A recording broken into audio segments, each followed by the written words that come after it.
राम राम मित्रन। ई जौन जीवन बा, ये जीवन का जौन सबसे बड़ा भ्रम बा मनुष्य जीवन का, वो यह बा कि ई सब कुछ हमार बा। जीवन का सबसे बड़ा भ्रम यही है कि सब हमार हो। हमारे एक परिचित हैं, उनके चाचा जी बंबई रहते हैं। वो धोखा का दे के अब भतीजा के कुल ही जमीन अपना नाम करा लिए। तो जो भतीजा है हमारे परिचित है, प्रेमी है कथा के, बोले महाराज जब हम सुने कि चाचा कुली जमीन में हमारे लिखा लिए बाबूजी के, तो हमको क्रोध नहीं आया महाराज। हम गए बंबई, माला वाला लेके गए, माला लिए, खूब बढ़िया मिठाई लिए, 4-5 किलो फल की टोकरी बंधवाए और सीधे स्टेशन से चाचा के घरे गए। चाचा को देख के हमको घबरा गए, लेकिन हम नहीं घबराए। हम चाचा को माला पहनाए, प्रणाम किए, मिठाई दिए, फल दिए। हाँ? अब बोले चाचा हमको आज बड़ी प्रसन्नता हुई। हम जब सुने कि बाबूजी का कुल ही जमीन आप अपने नाम लिखवा लिए, हम बहुत प्रसन्न हुए हैं। कोई तो हमारे खानदान में ऐसा जन्म लिया है जो सब लेके जाएगा। है? कोई तो आया वीर ऐसा। आप वह जमीन लिखवाए हैं जो परबाबा नहीं ले गए, वह जमीन वहां है जो बाबा भी नहीं लेके जा पाए, वह जमीन है जो हमारे बाबूजी ने भी लेके गए, हम भी नहीं लेके जा पाते। लेकिन आप लिखवाए हैं तो ऐसे थोड़े लिखवाए होंगे, ले जाने का कोई मैनेजमेंट जरूर किए होंगे, आप कोई व्यवस्था जरूर आप बांधे होंगे। ऐसा कोई वीर हमारे खानदान में जन्म लिया जो सब जमीन लेकर यहां से जाएगा। बधाई हो चाचा आपको। इतना बा वो हमार बा, जो ना बा वो हमार हो जाए, यही आपाधापी में, यही भ्रम में मनुष्य जीवन बितावत बा।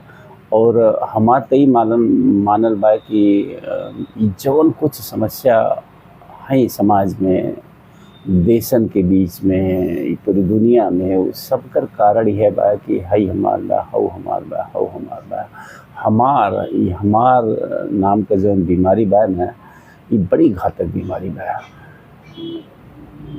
लेकिन सच्चाई एकदम इसे एकदम से अलग बा। सच्चाई ई बा कि अनादिकाल से, जब से मानव सभ्यता का इतिहास का हमन के जानकारी बा, केहू ऐसन पैदा ना भयल जे यहाँ से कुछ भी ले के जा पौला। यानी कि यहाँ जौन कुछ भी जे अर्जित कैले, चाहे वो कुछ भी हो, कोनो भी प्रकार का दौलत हो, ओके ले के ना जा पौला। लेके जा पौला अगर तो खाली ओकर कर्म बा, शायद जौन की वस्तु के स्वरूप में ना बा, बल्कि अच्छा कर्म के स्वरूप में बा। तो कुल ए वीडियो में कहे का मकसद यह बा कि मनुष्य का जौन जीवन बा, मिलल बा इतना कीमती जीवन, 84 लाख योनि में भटकले के बाद मानल जाला कि मनुष्य का शरीर मिले, और एक मिले के पीछे बहुत बड़ा उद्देश्य बा। ये प्रकृति का, ये सृष्टि का, ये सृष्टि के रचनाकार का वो एक अवसर देला, लाखन टेस्ट के बाद वो एक अवसर देला मनुष्य के कि वो मनुष्य शरीर के माध्यम से वो ईश्वर के जान सके, उस सत्य के जान और पहचान सके, और मोक्ष के प्राप्त कर सके, और वो परमात्मा का हिस्सा बन सके। वो एक अनुपम अनूठा अवसर मिला मनुष्य के, करोड़न अरबन वर्षन के जीवन यात्रा के बाद अलग अलग स्वरूप में ये मनुष्य शरीर के रूप में एक ओके अवसर मिला कि मोक्ष के प्राप्त कर ले। और अगर केहू एक चूक जात बा, जैसे कि आज अगर दुनिया में आप देखा, समाज में आप देखा, अपने चारों तरफ आप देखा, तो अधिकतर लोग भटकल बाना यही भ्रम में कि हमार बा, हमार बा, हमार बा। असल में कुछ ना तोहार बा। जो आज तोहार बा वो करिया के और कर रहल, और बहने फिर के और को हो जाइए। तो ये हमार बा के बीमारी मनुष्य जाति के लगातार नुकसान पहुँचावत बा। और जवन ओके इतना बड़ा अवसर मिलल बा प्रकृति द्वारा, ईश्वर द्वारा, ओके वो गवा देत बा। तो हम बस यह कहब कि न ये बीमारी से मुक्ति पाओ आप लोग।